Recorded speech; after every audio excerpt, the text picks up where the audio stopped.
नमस्कार। डॉक्टर वेदवती देवांगन, सहायक प्राध्यापक अर्थशास्त्र, BCS PG कॉलेज धमतरी। आज हम हिग्स के व्यापार चक्र के सिद्धांत की व्याख्या करेंगे। Professor J.R. हिग्स ने व्यापार चक्र सिद्धांत की व्याख्या 1950 में अपनी पुस्तक a contribution to the theory of the trade cycle में गुणक त्वरक के परस्पर क्रिया के आधार पर किया है। गुणक एवं त्वरक को प्रोफेसर हिग्स ने अपने सिद्धांत में एक महत्वपूर्ण स्थान दिया है, क्योंकि उन्होंने इन्हीं तत्वों के आधार पर ही व्यापार चक्र की व्यापार चक्र के सिद्धांत को माना है। प्रोफेसर हिग्स की जो व्यापार चक्र का सिद्धांत है, कुछ अवधारणाओं को लेकर चलती है। पहला आता है वृद्धि की अभीष्ट दर। हेरॉड की भांति प्रोफेसर हिग्स ने भी अपने इस सिद्धांत में वृद्धि की अभीष्ट दर को महत्वपूर्ण स्थान दिया है, क्योंकि यह वह दर होती है जिस पर कोई निवेशक या उत्पादक हमेशा बना रहना चाहता है। लेकिन प्रोफेसर हिग्स ने अपने शब्दों में यदि देखें तो जब वास्तविक निवेश तथा वास्तविक बचत एक ही समान दर से हो रही हो तो वह वृद्धि की अभीष्ट दर होता है, और यह जो दर है वह गुणक एवं त्वरक की परस्पर क्रियाओं के माध्यम से होता है, और इसी अभीष्ट वृद्धि दर के गिर्द ही अर्थव्यवस्था में आर्थिक उतार चढ़ाव का मार्ग प्रशस्त करता है। दूसरा इन्होंने महत्वपूर्ण जो तत्व है वो है उपभोग फलन। प्रोफेसर हिग्स ने वर्तमान उपभोग को एक समय अवधि तथा पिछली आय का फलन माना है, अर्थात CT बराबर C/T-1 होता है, जिसमें C उपभोग फलन, Y आय को तथा T समय अवधि को बताता है। तीसरा इनकी जो तत्व है वो है स्वायत्त निवेश। प्रोफेसर हिग्स के अनुसार स्वायत्त निवेश अर्थव्यवस्था में सदैव नियमित दर से बढ़ता रहता है। यह आय एवं प्रेरित निवेश पर निर्भर नहीं करता है, यह दोनों से स्वतंत्र होता है। चौथा तत्व है प्रेरित निवेश। प्रेरित निवेश आय तथा उत्पादन के परिवर्तन पर निर्भर करता है। यह आय वृद्धि का फलन है। इस प्रकार त्वरक प्रेरित निवेश पर निर्भर करता है। पांचवा गुणक त्वरक की परस्पर क्रिया। प्रोफेसर हिग्स के अनुसार व्यापार चक्र जो है वो गुणक व त्वरक की परस्पर क्रिया के परिणाम होते हैं, और आर्थिक उतार चढ़ाव का इन्हीं कारणों से होता है, जिसे लीवरेज इफेक्ट या लीवर प्रभाव के नाम से भी जाना जाता है। प्रोफेसर हिग्स के द्वारा दिया गया सिद्धांत की कुछ मान्यताओं को लेकर चलती है। इनमें से पहला आता है प्रगतिशील अर्थव्यवस्था। प्रोफेसर हिग्स मानते हैं कि अर्थव्यवस्था सदैव प्रगतिशील होती है, जिसमें स्वायत्त निवेश नियमित दर से इस तरह से बढ़ता है ताकि अर्थव्यवस्था गतिमान संतुलन में रहे। दूसरा समय पचता, जिसको हम टाइम लैग के नाम से भी जानते हैं। बचत तथा निवेश गुणांक काल पर्यंत ऐसे ढंग से बदलते हैं कि संतुलन पद से ऊपर की ओर विस्थापन संतुलन से दूर समय पचता गति ला देता है। तीसरी इनकी मान्यता है गुणक तथा त्वरक का मूल्य स्थिर होता है, अर्थात ये मान के चलते हैं सिद्धांत कि गुणक तथा त्वरक में उनके मूल्य में किसी प्रकार का कोई परिवर्तन नहीं होता है।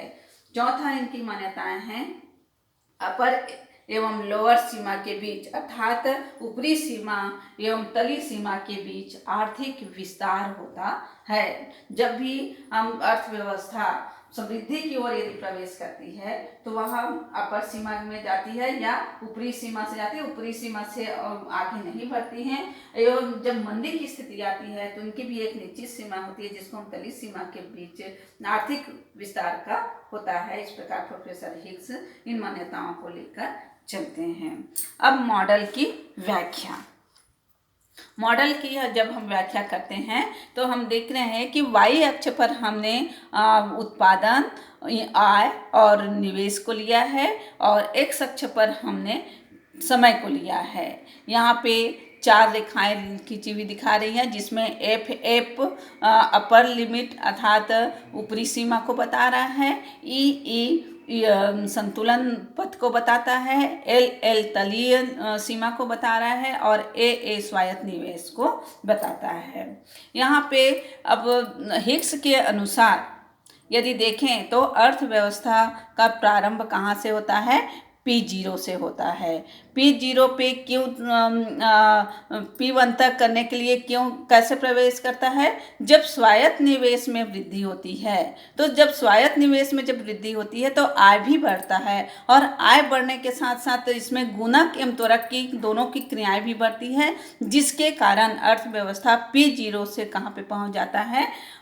P1 पर पहुँच जाता है। अब P1 पर पहुँचने से बाद तुरंत P1 गुणक त्वरक के दिए हुए मूल्यों के कारण यहाँ पे एक विस्फोटक की स्थिति होती है, लेकिन वहाँ पे P1 से सीधे वो नीचे की ओर या उन्नति की ओर नहीं जाता है। वह कुछ समय तक P1 पे बना रहना चाहता है। इस स्थिति में वह आगे नहीं बढ़ पाता, और क्योंकि एक और कारण होता है यहाँ आगे ना बढ़ने के कारण, क्योंकि यह पूर्ण रोजगार मतलब अर्थव्यवस्था में वह पूर्ण रोजगार की स्थिति पे रहता है और इससे आगे उनकी सीमाएं जो होती है वह वहीं पे ही रहता है, इससे आगे वह आगे नहीं बढ़ सकता है और वह P1 पर ही रहता है। और वहाँ पे अर्थव्यवस्था में उत्पादन मतलब अर्थव्यवस्था की पूरी साधन वहाँ पे रोजगार पे लगी रहती है। अब इसके बाद वह थोड़ी सी वह P1 से P2 तक समय बंधा रहता है और उस स्थिति में जो चक्र है वो कहाँ पे रेखती हुई अवस्था पर आ जाती है। और यह कितना समय तक यहाँ पे टिका रहता है वह निवेश के समय पचता पर निर्भर करती है। जितना अधिक निवेश पचता रहेगी या समय की पचता रहेगी उतना अर्थव्यवस्था ही शिखर के पथ पर बलता रहेगा, लेकिन कैसे? घटती हुई दर से, क्योंकि यहाँ पर आय घट रही है होती है और निवेश की मात्रा में कमी आने लगती है एवं अर्थव्यवस्था में की ओर या गिरने की ओर या अवनति प्रारंभ होता है। अवनति की अवस्था में गुणक और त्वरक का उल्टे प्रभाव देखने को मिलता है, जिसे निवेश घटता चला जाता है और आय को घटा देता है। घटती हुई आय निवेश को और घटा देता है, जिससे उत्पादक को संतुलन पथ ई पर से नीचे निम्नम स्तर अर्थात LL पर ला देता है। इस प्रकार हम देखते हैं तो उत्पादन में यह घटना P1, P2 और Q तक होता है, लेकिन अवनति में त्वरक उतनी तेजी से काम नहीं करता, जिसके कारण प्रेरित निवेश गिरकर शून्य हो जाता है, जिससे स्वायत्त निवेश की कमी आती है, जिससे उत्पादक कमी धीरे धीरे होने लगता है। लेकिन मंदी की स्थिति तेजी की अपेक्षा अधिक समय तक विद्यमान रहती है, जैसा कि चित्र में हम देख रहे हैं। Q1 और Q2 के जो बीच की दूरी है वह P0 और P1 की दूरी से अधिक है। अर्थव्यवस्था Q2 से लेकर तुरंत वह ऊपर की ओर नहीं मुड़ पाती, वह कहाँ तक बनी रहती है? Q2 से Q3 तक वो बनी रहती है, जिसके कारण अर्थव्यवस्था में अतिरिक्त जो क्यों ये बनी रहती है? क्योंकि अर्थव्यवस्था में अतिरिक्त क्षमता होती है। अतः जब सारी अतिरिक्त क्षमताएं समाप्त हो जाती है, हिग्स ये कहते हैं कि मंदी के जैसे ही मंदी की ओर प्रवेश करती है, मंदी भी तुरंत समृद्धि की ओर नहीं जाता है, वो कुछ देर तक मंदी भी अर्थव्यवस्था में बनी रहती है। क्यों बनी रहती है? क्योंकि उसमें अतिरिक्त क्षमताएं होती हैं और अतिरिक्त जब क्षमताएं पूरी तरह क्या हो जाती है?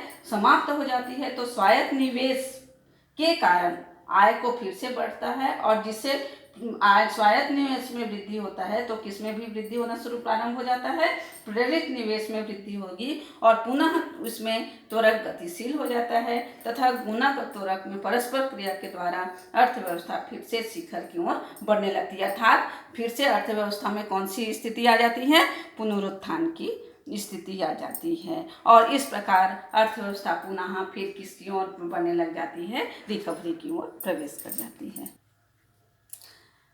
अब अभी तक हमने हिग्स के व्यापार चक्र सिद्धांत की पूरी व्याख्या देखे, लेकिन हिग्स के द्वारा दिया गया सिद्धांत में कुछ कमियां हैं। जैसा गुणक तथा त्वरक का मूल्य स्थिर नहीं। प्रोफेसर हिग्स ये मानते हैं कि व्यापार चक्र के सिद्धांत में ये मान्यता है कि गुणक एवं त्वरक की जो मूल्य है वो स्थिर होती है, किंतु यह गलत है, क्योंकि यहाँ मान के चलते गुणक तथा त्वरक के मूल्य को स्थिर मान कर चलता है, किंतु सीमांत उपभोग प्रवृत्ति आय के चक्रीय परिवर्तनों के अनुपात में स्थिर नहीं रहती, बल्कि चक्र के विभिन्न अवस्थाओं में गुणक तथा त्वरक का मूल्य परिवर्तित होते रहता है। दूसरा इनकी जो आलोचनाएं हुई है वो है आपकी वृद्धि स्वायत्त निवेश पर निर्भर नहीं करती। लेकिन हम देखते हैं कि सिद्धांत की जब व्याख्या करते हैं या समृद्धि की ओर जब प्रवेश कर जाती है अर्थव्यवस्था, तो ये देख रहे हैं कि जब स्वायत्त निवेश में वृद्धि होती है या उसमें बढ़ती है, तभी अपना प्रेरित निवेश प्रभावित होता है, और प्रेरित निवेश के प्रभावित होने के कारण गुणक एवं त्वरक के माध्यम से अर्थव्यवस्था शिखर पर जाती है। तीसरी इनकी जो आलोचनाएं हुई, विस्फोटात्मक चक्र वास्तविक नहीं। हिग्स मानते हैं कि औसत पूंजी उत्पाद अनुपात 1 वर्ष या इससे कम समय पचता के लिए इकाई से अधिक है, किंतु अनुभव जन्य प्रमाण यहाँ है कि ऐसी स्थिति में विस्फोटात्मक चक्रों की बजाय परिमंदित चक्र रहते हैं। इनकी चौथी जो आलोचना हुई, संकुचन अथवा विस्तार की अवस्था तेजी नहीं होती है या लंबी नहीं होती, किंतु युद्धोपरांत यदि हम देखें तो जो चक्र उत्पन्न होते हैं वे व्यापार चक्र की विस्तारशील अवस्था उसकी संकुचनशील अवस्था की अपेक्षा बहुत अधिक लंबी होती है। फिर भी यदि हम निष्कर्ष के तौर पे कहें तो हिग्स के जो मॉडल है, इन प्रत्यक्ष दुर्बलताओं के बावजूद या कमियों के बावजूद भी यह कहा जा सकता है कि व्यापार चक्रों की मोड़ बिंदुओं की संतोषजनक व्याख्या करने के लिए प्रस्तुत मॉडल सभी मॉडलों से श्रेष्ठ है।